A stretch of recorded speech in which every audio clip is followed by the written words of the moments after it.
Do you find grocery shopping to be a challenge? Is it difficult sometimes to provide food, the correct foods for your family? Walk with me today as we go through the grocery store and we'll talk through that together. My name is Joy Benjamin. I'm the dietitian with AultCare. As you look in this section of the grocery store, this is really and truly the most inviting section of the grocery store. This is where I would encourage you to spend most of your time.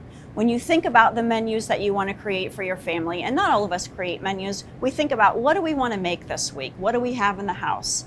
This is the area where I would love to see you fill your carts. These foods here are what were put on this earth for our bodies to consume. If you look at the amount of color, this is the most inviting place to our mind and to our eyes because it's stimulating. It makes us feel welcome. Those same foods do those wonderful things for your body. Phytonutrients are what create the color of these fruits and vegetables. And phytonutrients are one of the most important components of food for our human bodies. They have a multitude of functions.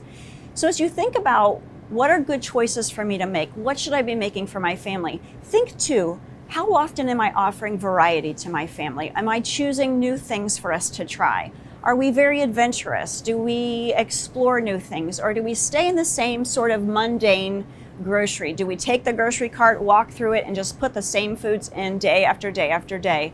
Or do we explore? Let's take a look at some things that you can offer to your family or explore. I would encourage you each week, maybe try one new fruit or vegetable that you haven't tried before, or maybe you dislike it. Try it in a different manner. Cook it, saute it, bake it, broil it, or eat it raw. How many of us are familiar with jicama? Jicama is not the most attractive vegetable. However, it's pretty exciting when you try to explore different ways to use jicama. One very simple way is to simply peel this. It kind of looks like an old potato. Peel the jicama, chop it up, and put it onto a veggie tray. It's a great conversation piece. It has a nice crunch, not a ton of flavor, so it works well with a nice dip that you've created, maybe potentially a hummus.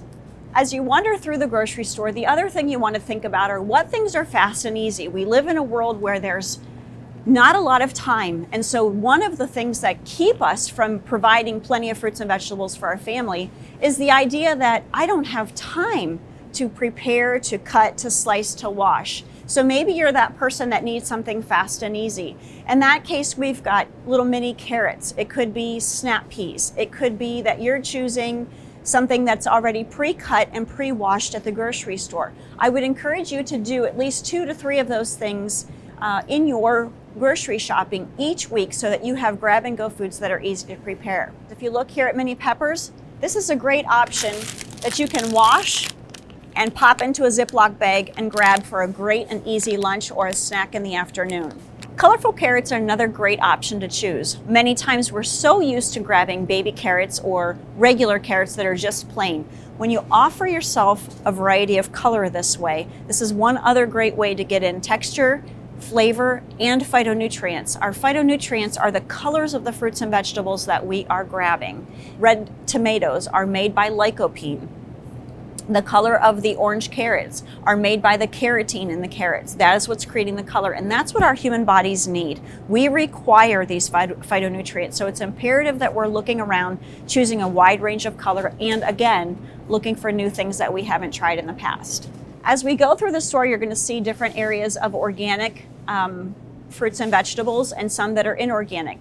It is your personal choice whether you choose organic or inorganic.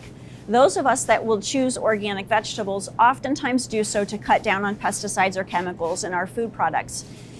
What I would encourage you to do is that if you are eating what we call a ready-to-eat food often, which means I'm simply going to wash it and eat it rather than peeling it, those would be the fruits or vegetables that you would want to focus on making sure those are organic, or at minimum, washing them with a particular wash. There are washes on the market you could use, or you can create your own by looking up different recipes.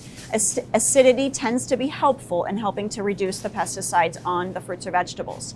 If it's a peeling type of vegetable or fruit or vegetable, something similar to a banana or an orange maybe, those we're taking the peel off, and so a lot of the pesticide residue is being released through that peel. It's not necessary always to make sure you're buying organic. It's a personal choice.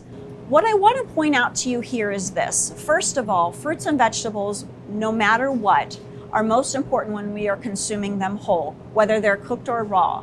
When you're pressing them into a juice, what you need to remember is that each juice contains several servings of fruits and vegetables, and oftentimes more fruit than vegetable. So let's take a look here at one of our juices and look at serving size. Our serving size here is 8 ounces. That's giving us 26 grams of total carbohydrates or sugars. Now, most of us get confused and think, well, if there's that much sugar in it, I shouldn't be eating it. Keep in mind, ingredients matter. In this particular bottle, I'm not going to find any sugar added. All of those sugars are coming from the fruits and vegetables. However, if I'm looking at an 8-ounce portion of this, that's essentially telling me that I am eating multiple pieces of fruit and vegetable at one time. How many of us are going to sit down and eat an apple and a kiwi and some lettuce and maybe some carrots? We're not going to usually eat multiple pieces at one time unless, of course, we have a salad. Typically it's one. So keep in mind that we don't need the volume that is suggested in this bottle. I would always encourage you first to eat your fruits and vegetables whole, using these as a supplement if you have to, or if you have a pretty finicky eater at home, but a 4-ounce portion is plenty per serving. This section here is an excellent section to use as an option for something fast and easy to prepare in terms of salad fixings. If you look here, oftentimes the Earthbound Organic is a great option because it's pre-washed. It's something I can open, grab and go, throw it into a container, add some tomatoes, some cucumbers, some onions, whatever you enjoy, and I have a quick, easy salad that I can put together and take as a side dish or add some protein to that to create more of a well-balanced diet. As you wander through further, you'll find these salad dressings down here at the end. What's important to note with salad dressings is it can get very confusing. What is a good option? I would always share with you that vinaigrette's going to be probably your best choice in terms of reduction in ingredients, reduction in sugars, and certainly less preservatives. Unfortunately, it's challenging to choose salad dressings because many of those components that I just spoke about are typically found in most of our salad dressings. I would encourage you to make them when you have that option, but your best option is truly to look for the minimal amount of ingredients and those ingredients that you would normally find from your kitchen or pantry at home. One of the things that we often wonder about when we're purchasing fruits and vegetables is how do I know if it's ripe and it's a good choice to make? Let's take avocados for instance. You want to first feel, is there just a little bit of give to the texture? And at the tip here, that tip, if it is brown underneath of the old stem, that's a good indication that this avocado is ripe and ready to purchase. As we wander through the meat department, let's take a look at some different options that we oftentimes choose for our families and make sure that we're making the best choices that we can. Certainly our first section here is what we consider processed meats. There are many different processed meats that we oftentimes will choose. But what's important to know is what am I looking for? When it comes to processed meats, things like sausage, bacon, ham, and hot dogs, it's important that we recognize that processed meats are made from components of meat with many different preservatives, nitrites and nitrates. Those are two important words that you're going to want to pay attention to when you're looking at processed meats. Certainly we want to reduce the amount of processed meats in our diet. This is not something that we should be putting in our grocery cart every week. Obviously, as Americans, we're going to consume some processed meats, but limiting the amount is important. In this area here, what you're looking at with processed meats too is sodium. Salt is an important component that we have to pay closer attention to, and processed meats provide us an extraordinary amount of sodium. For instance, we'll just grab a package of sausage here and take a look. In one serving, which is 2 ounces, there's 620 milligrams of salt. There's 200 calories. So there's essentially 3 times the amount of sodium as calories in this particular food product. Sodium is an important thing that we have got to talk about out loud and be aware of. Salt is good for us, but the amount of salt that we're taking in through processed foods is not good for us. We need 1 teaspoon of salt a day. That's 2,300 milligrams. We're consuming at least probably a third of our salt consumption in that small 2-ounce portion. We're going to see there's lots of different choices in sausage, and that can get confusing. What should I be choosing? You have beef components, pork components, and sometimes chicken sausage. So we think maybe chicken sausage would be better for us. I encourage you to do this. Look at your ingredients. Number one, what is the amount of salt that is in that sausage? Most often, no matter what, you're going to have a high sodium sausage option. Otherwise, take a look at, are there nitrates? Are there nitrates? How many different preservatives are in there? What we want to do in general when we're grocery shopping, no matter where and no matter who we're grocery shopping for, is cut down the amount of ingredients that we're taking in. Think about what are ways that I can make these foods at home or make them differently. As we wander further through, we'll see that we're reaching the pork section and the beef section. When it comes to pork, to beef, to chicken, a couple of rules of thumb. Most of the time, a butcher is going to tell you, look for more marbling in your meats. As a dietitian, I'm going to tell you not to do that. Why? Because marbling in the meat provides more saturated fat. You can provide flavor to that meat in the cooking methods that you're using, as well as the different spices and herbs and rubs that you can use, or marinades. And I would encourage you to focus there rather than the marbling and excessive meats. Cut off the exterior. Bone is okay. Using the bone in, whether it's chicken, whether it's a pork chop, whether it's a beef, adds flavor. Obviously, you're going to take that bone out prior to eating it. You can use that bone to make a broth, which is very, very nourishing and excellent for your immune system. We're looking towards ground beef. Ground beef is an area where we want to focus on making sure we're using the 90 to 95% lean. If you're a person who's choosing ground turkey instead, that's a fine option, but be aware that your ground turkey needs to be a lean ground turkey, and not all ground turkey is created equally. So turn that package over and take a look at the fat content and make sure that what you're purchasing is a lean ground turkey to replace the ground beef.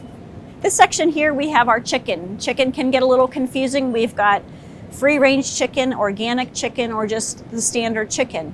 Same with ground beef. We're seeing a lot more free-range ground beef than we used to. Those are great options to choose if that is something that's important to you. Free-range and organic simply means that the animals were out on the range, eating grass, eating grain that was not a processed grain and not a fortified grain. It was just a natural process of their life. They're wandering around and they're consuming food as they naturally would in their original habitat. Oftentimes for free range and organic, they're not adding antibiotics, that the animals are not receiving those. And so you can feel comfortable that your chicken, fish, beef, whatever it is that you're consuming has not been given anything in addition. This particular chicken brings up some interesting points. First of all, we've got chicken legs here. We think, well, it's dark meat, we shouldn't consume it. Not true. There's nothing wrong with consuming dark meat. What's important is that we're taking the skin off. The skin is where the saturated fat is contained in chicken. You can cook with it on for the flavor, but then remove it before you consume it. Non-GMO project, this statement here that we're seeing, this is an important piece to kind of take a look at. You can rest assured that these chickens were not fed any product that contained any of this. That's what non-GMO means, is that there's no genetically modified ingredients in the food. If it said free range on it, that was exactly what I explained, which is the chicken is allowed to run about in the open environment. If it says cage free on it, that just simply means that they weren't in a specific cage, but they were probably in a building running free in the building, but they are contained in that building. They're not out on the running free in a field. In terms of whether or not to choose dark meat or light meat, it really doesn't matter necessarily. Certainly the white meat is going to be lower in fat, but you can choose dark meat as an option. The fat content is not that significantly higher that we should be concerned about it. But feel free to choose whichever works best for you and the recipe that you're using. Most important component is that we're just making sure we're taking the skin off before we eat that. As we look at the section of cheese, we want to think about a few different things. Light and low fat are often options that you will see in most of your dairy sections. Light and low fat options unfortunately add more chemicals and filling agents to the food that we don't necessarily need to have in our bodies. When we take fat out, something has to be added in so we get that mouthfeel. And in cheese, this area is one that I would say to you, if you want to use cheese or cheese products of any type, you want to use a regular version. Be cautious with shredded cheese. Keep in mind that the way that it stays shredded and fine that way is by use of an anti-caking agent. I would encourage you to grab whole hard cheese on your own and use a little bit of manual labor to shred it yourself. It's fresh and you're avoiding more additional chemicals. When it comes to processed cheeses, keep in mind that there are several more ingredients in processed cheeses than are what you will find in your hard cheese. So again, I would encourage you to focus on hard cheese if you're choosing cheese in your diet. Kombucha drinks are beverages that are fermented, and the purpose of the fermented beverage is to provide natural bacteria back into your gut. People will oftentimes use probiotics, which is a great option to do, especially if you're not a person that enjoys fermented foods or beverages. When you're choosing a kombucha drink, make sure that the drink itself does not have added sugar.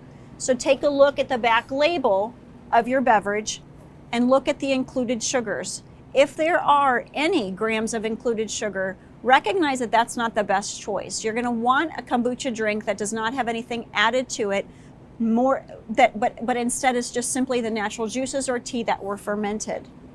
You'll see up here we have a little bit of hummus options. Hummus is a great choice to make as a dip for your vegetables, as a spread on a wrap or a sandwich instead of mayonnaise. It could also be used on top of your salad to replace your salad dressing or to enhance. And speaking of salad dressings, let me pull down one that is actually my favorite. We talked about salad dressings in the past, about making sure the ingredients in your salad dressings are things that you can pull out of your pantry or your refrigerator and prepare yourself. And in this case, this particular salad dressing has no preservatives, no additives. It's nothing more than oils, lemon juice, some garlic, some mustard, and mustard seed. I would encourage you when you're looking for dressings or any sort of condiments that you are trying to find things that have a reduced number of ingredients. When it comes to processed foods in our life, what we're looking for is what's considered minimally processed.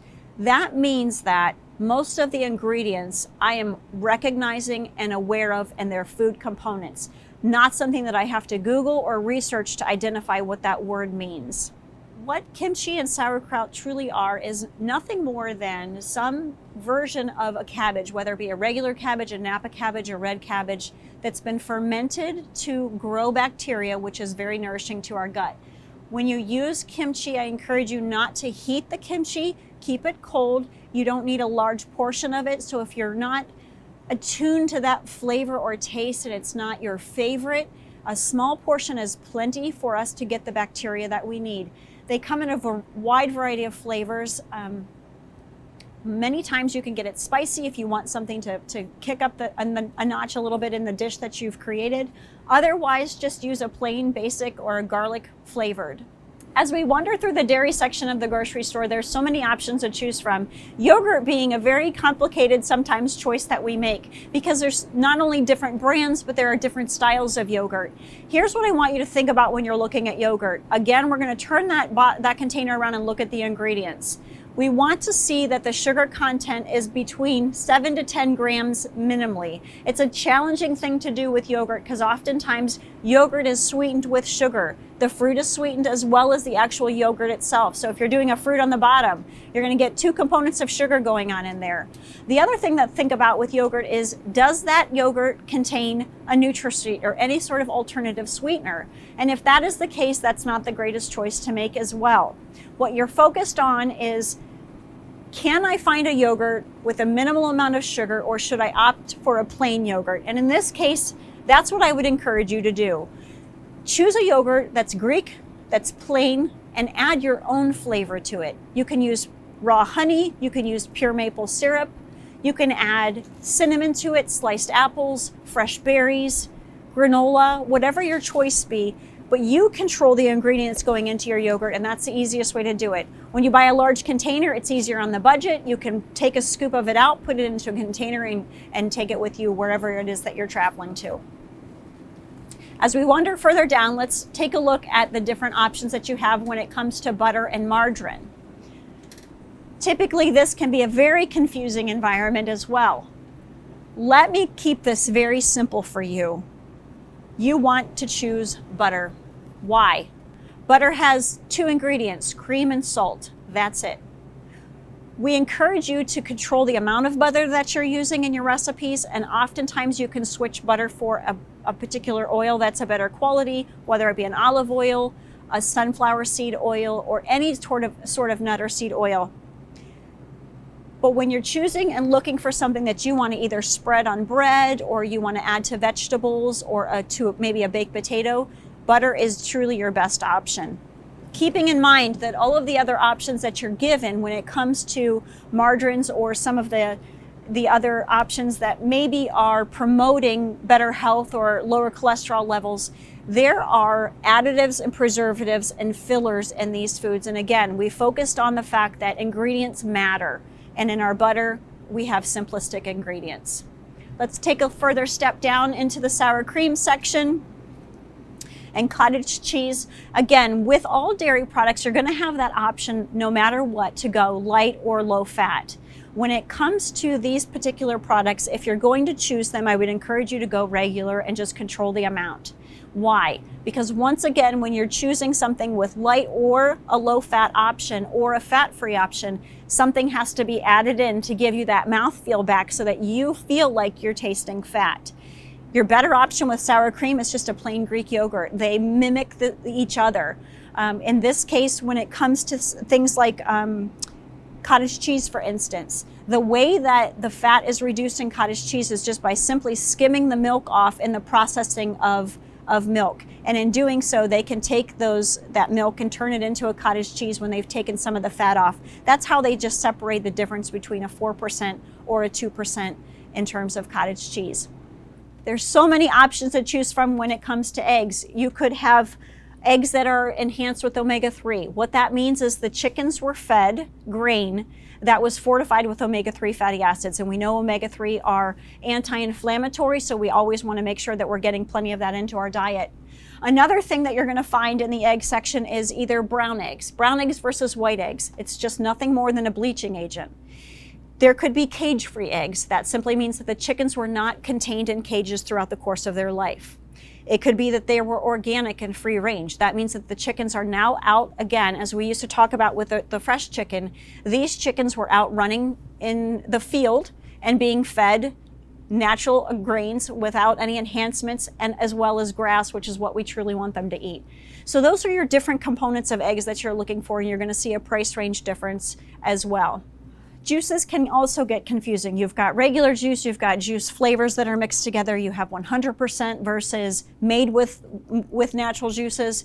Here's the truth about juice: we don't need it. I'm sorry to share that with you. I know that can be sometimes disheartening to hear that we don't need juice, but we truly don't. We need to eat our fruits and vegetables. That's where we should be getting our nutrients from. That's where we're going to get the fiber, the phytochemicals.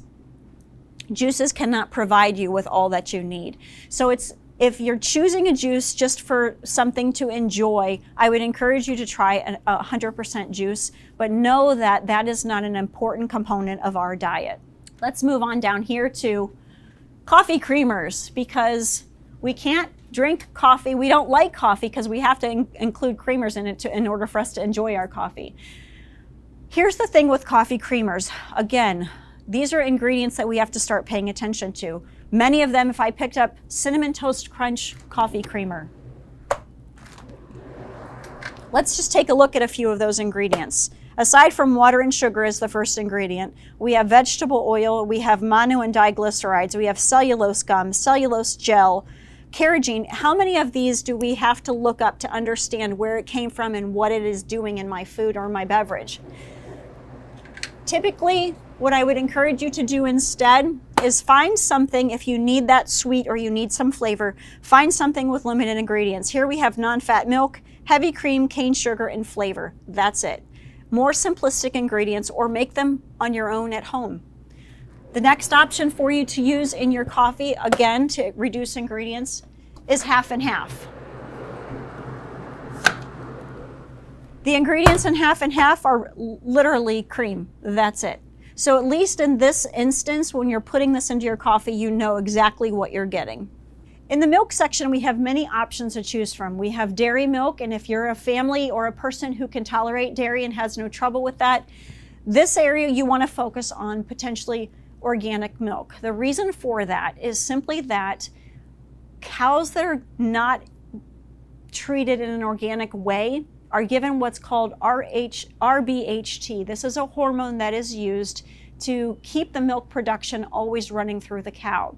If you're concerned about that and you don't want to have added hormones into your diet, then choosing organic would be your option. Lactate milk or lactose-free is an option if you struggle with lactose intolerance. The other option is choosing an alternative milk, something like an oat milk, a almond milk, a coconut milk, hemp milk. There's quite a wide variety. What I would caution you with is this. You must turn it over. Again, look at the ingredients. I'm going to keep saying this to you. So that's your number one rule of thumb through the course of this grocery store is ingredients. Sugar is added to those alternative milks. You can get unsweetened. You can get unsweetened with vanilla flavoring in.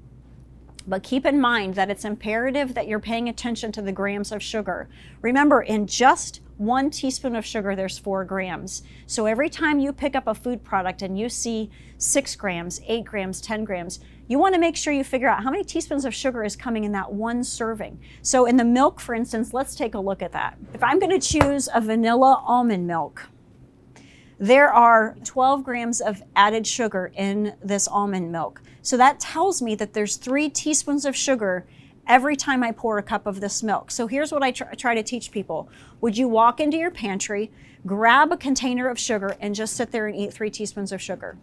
Most of us wouldn't do that, but we need to be more cognizant about that when we are choosing our foods and our beverages in the grocery store. Do we really want to continue to bring that into our diet? And then how many times in a day am I doing that? If I'm just having this glass of milk, we think it's harmless, but then I have a glass of milk. I might later have a glass of juice. I might have condiments that have added sugar. I might have a piece of candy. And in the course of our day, we are adding additional amounts of sugar to our diet. What's recommended is that women get 6 teaspoons or less a day and men 9. Children are in the same category with women, so we want children to have 6 teaspoons or less. Here's what's interesting. We never had to give a recommendation for sugar before, but because it has become such a significant part of the American diet, we now have to say, okay, this is the amount of teaspoons that you should be getting in a day, instead of saying, let's just eliminate sugar from our diet. Seafood can be a very nourishing component of the diet. It's recommended that we get at least 2 meals per week of seafood. So I would encourage you to capitalize on this when and if you can. Certainly look for sales in the ads in the paper. And when you see those sales, get 1 or 2 packages, maybe something to stock in the freezer for another time. When you're looking at seafood, here are the things that I want you to think about. Is it wild caught or is it farm raised? Farm raised means that they were fed a grain that was enhanced with omega-6 fatty acids. Those are inflammatory fatty acids. We don't want to continue to consume foods high in omega-6. For example, Cheetos, Doritos, Oreo cookies, those are high in omega-6. So we don't want that in our seafood. So you're focused on wild caught options as much as possible. The other thing to keep in mind is breading and seasoning. Many times it can be offered as a pre-seasoned fish product. You don't want to necessarily capitalize on that regularly. Use your seasoning at home. Choose the way that you want to season your food and what you want to add to it. So as we walk through here, this is our fresh food section. We have a frozen food as well. Keep in mind we live in Ohio. So in this case, most of our seafood is going to come to us frozen. That's the safest way for it to get here. In the cases, they're often defrosted, and in the freezer section, they've just been kept frozen. No different, and they're just as good for us. So let's take a step through there and see what options exist. Here we have wild-caught Alaskan sockeye salmon. These are just individually frozen fillets. This is a great option to keep in the freezer for quick meals, by the way, because if you look inside the packaging, they're individually packaged. So if you're a person who has a 2-person household, maybe a 3-person household, and you don't need an entire package cooked at one time, this is a great option for you to be able to pull out the pieces that you need for that particular meal and cook them up. And they can be cooked from frozen. It doesn't have to be defrosted, so keep that in mind. We're looking here at some stuffed clams. Remember that these have ingredients that have been added that you did not get to control. So this is again where we have to start taking a look at Ingredients. We've got quite a laundry list of things that have been added into this food. When you want to make something that's a stuffed clam or a stuffed mushroom or anything that is allowing ingredients to be added, I would encourage you to do that on your own. Peanut butter can be a tricky thing to choose. The reason for that is because of the label that says natural. Remember, natural is an unregulated term, so any company can use the word natural and it means anything to anyone. Here's what you're looking for. Rule of thumb, turn it over, look at your ingredients. It needs to just say peanuts or peanuts and salt. That is a true natural peanut butter.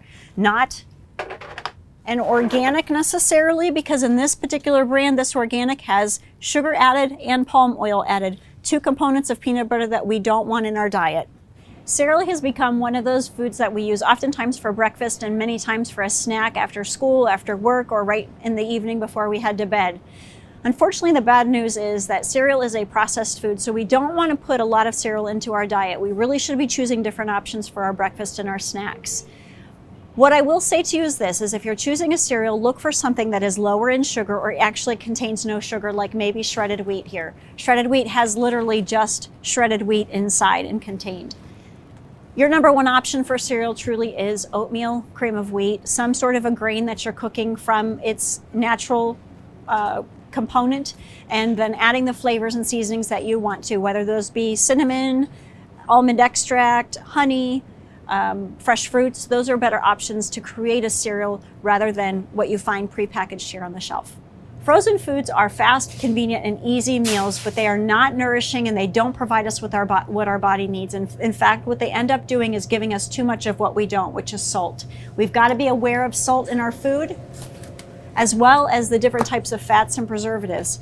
In this particular case, we're looking at 830 milligrams of sodium in one serving of food, and this is supposed to be better for us.